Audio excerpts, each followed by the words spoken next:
Le second principe de la thermodynamique nous apprend que l'entropie d'un système livré à lui-même augmente. Notre code n'échappe pas à cette loi, et devant la croissance de la complexité et du désordre, il est nécessaire de prendre deux mesures radicales.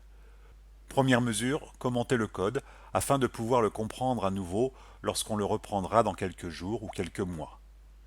Les commentaires commencent par un inférieur à, suivi d'un point d'exclamation et de deux tirets.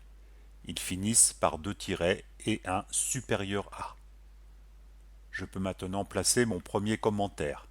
Et pour les suivants, devant la complexité de la syntaxe, le copier-coller est mon ami. Il peut être intéressant de prévoir systématiquement une petite zone de commentaires en bas du programme pour y placer quelques codes et URL comme nous l'avons déjà fait. Attention, les commentaires ne peuvent être placés au sein d'un élément pour désactiver par exemple un attribut.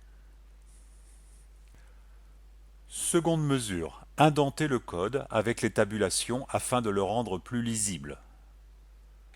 Et lorsque c'est vraiment trop le bazar, utilisez l'icône Format this file, raccourci clavier CTRL-ALT-S, qui permet de remettre de l'ordre, même si cette option a tendance à prendre quelques libertés sans conséquence sur le fonctionnement.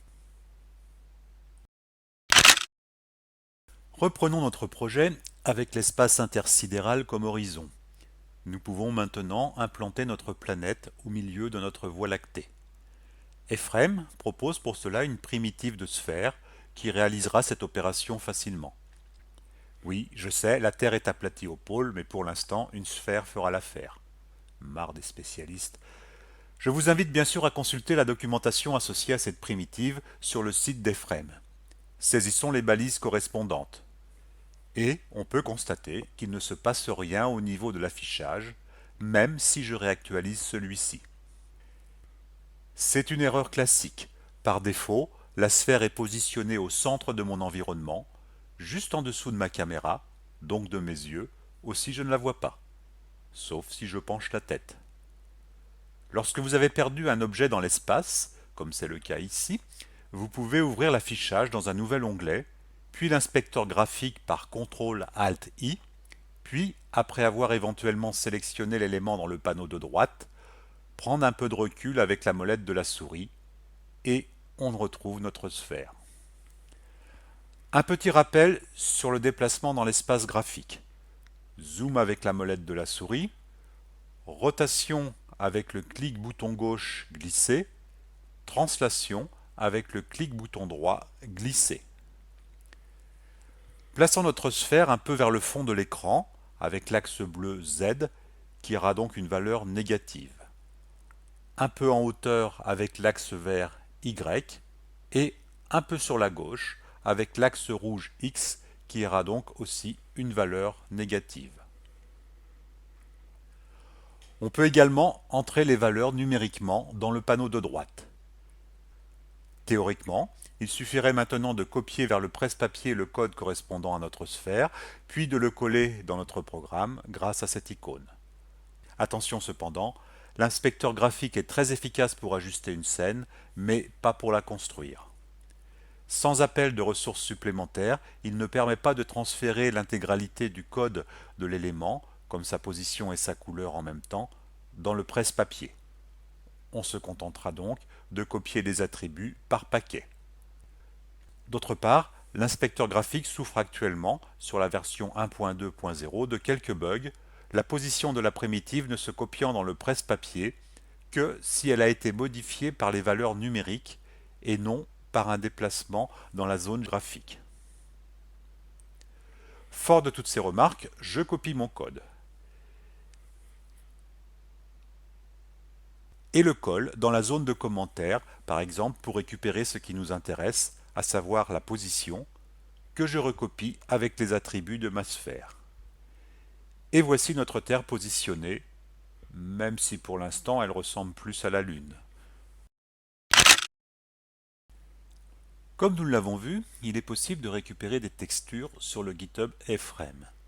Onglet Repertories pour afficher tous les projets, puis choisir le projet Sample Assets, puis ouvrir les ressources par Assets, ressources de type image, et enfin les images correspondant à l'espace sur Space. Pour une sphère de petite dimension comme celle que nous implantons, la version 2K suffira largement.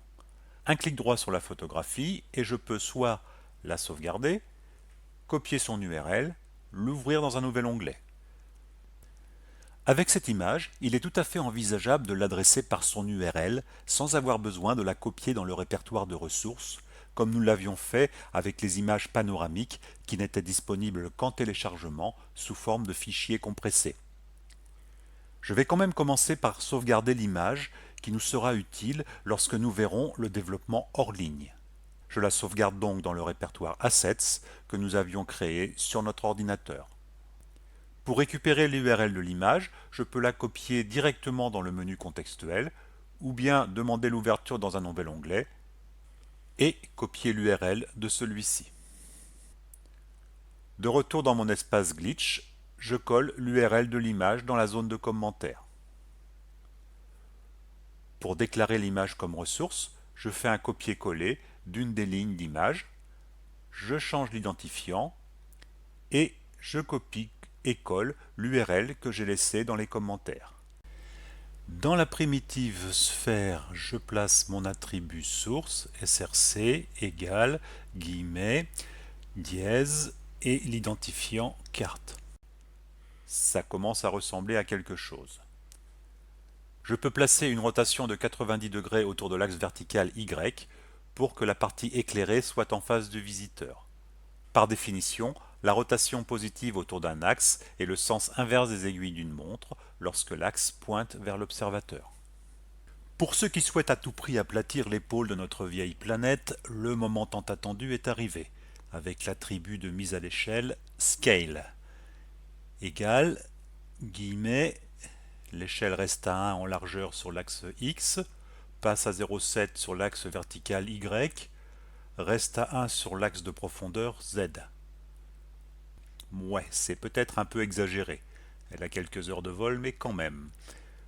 Voilà, ça me paraît mieux. Bon, mais en même temps, je suis pas un spécialiste.